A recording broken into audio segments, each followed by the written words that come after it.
राधे राधे। राधे ज्ञान सागर में आप सभी का स्वागत है। आइए आज हम चर्चा करते हैं ज्योतिष के माध्यम से किसी भी व्यक्ति के जीवन में धन की आमदनी और खर्चा अर्थात आय और व्यय किस तरह का होगा। ज्यादा आय होगा या फिर ज्यादा खर्चा होगा, या फिर आमदनी के स्रोत जुटाते हुए अधिक संघर्ष करना पड़ेगा, या फिर कम संघर्ष या फिर कम श्रम में ही भाग्य के द्वारा या फिर प्रारब्ध के द्वारा उनको अधिक धन जीवन में प्राप्त होगा। इसके विषय में थोड़ा सा सीखने की चेष्टा हम लोग करते हैं।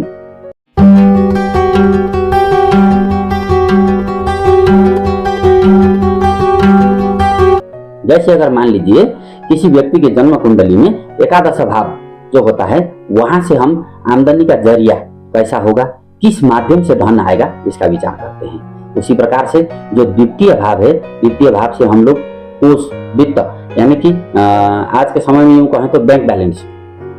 और खास करके रहन सहन एसेट्स, मतलब किन किन संसाधनों के जरिए या फिर कैसे कैसे संसाधन होंगे जिनके द्वारा धन आने के रास्ते खुलेंगे, और भरण पोषण कैसे होगा, परिवार का भरण पोषण कैसे होगा, उसके लिए धन खर्चा किस रीति से किया जाएगा।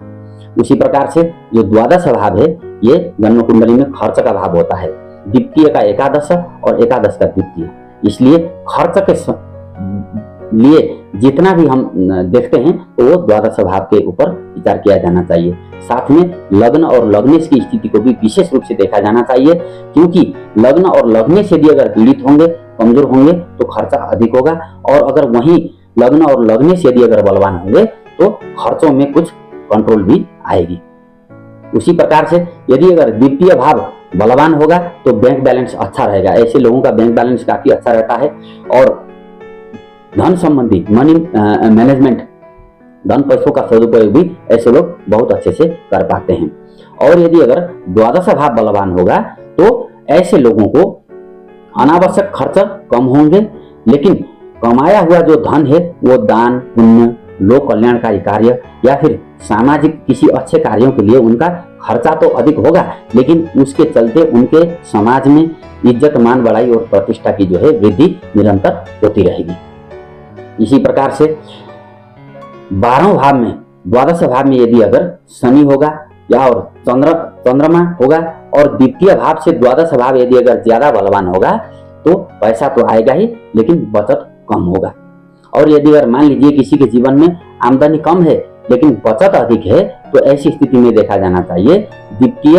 और चंद्रमा लाभ और व्यय भाव के साथ संबंध रख रहे होंगे, और वो दोनों जो है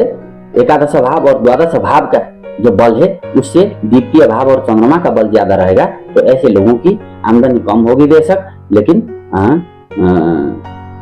खर्चा भी उनका, बचत अच्छा होगा। इसी प्रकार से द्वितीय भाव में चंद्रमा होगा और द्वितीय भाव से यदि अगर द्वितीय भाव बलवान होगा और द्वादश भाव कमजोर होगा और द्वादश भाव पाप पीड़ित में होगा, तो ऐसे लोग थोड़े बहुत कंजूस होते हैं, पैसा खर्चा करने के लिए वो कतराते भी हैं। तो ये देखा जाना चाहिए। यदि अगर मान लीजिए आमदनी कम है और बचत नहीं है, ऐसी स्थिति में ऋण ज्यादा आदमी लेकर के काम कर सकता है, और बैलेंस अगर नील होगा तो ऐसी स्थिति में देखा जाना चाहिए कि जरूर 12वें भाव में शनि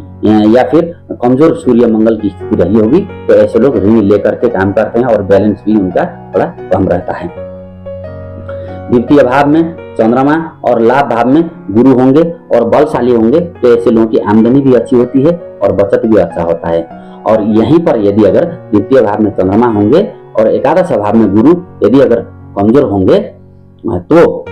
ऐसी स्थिति में भी बैलेंस थोड़ा कम रह सकती है। तो जिन लोगों को जीवन में धन संबंधी परेशानियां आ रही हैं और किसी ज्योतिष के पास आप लोग जब जाकर के कुंडली दिखाते हैं तो मूल प्रश्न जैसे धन का है, तो इन भावों के साथ और इन भावों में बैठे हुए ग्रह, साथ में लग्न लग्नेश और भावेश की स्थिति को अच्छी तरह से विचार करके ही उनसे सलाह लें। और जीवन में धन की कमी सबको होती है और हर व्यक्ति को जो है धन कमाने की लालसा बनी रहती है। ऐसी स्थिति में जिन लोगों को धन की कमी हो रही है, ऐसे लोग नियमित रूप से कनक धारा स्तोत्र का पाठ कर सकते हैं, माँ लक्ष्मी की उपासना, व्रत, पूजा इत्यादि कर सकते हैं, संतोषी माता का व्रत रख सकते हैं, और वशिष्ठ ऋषि के द्वारा रचित शिव स्तोत्र का पाठ करने से भी जीवन में धन आने के रास्ते खुल जाते हैं। राधे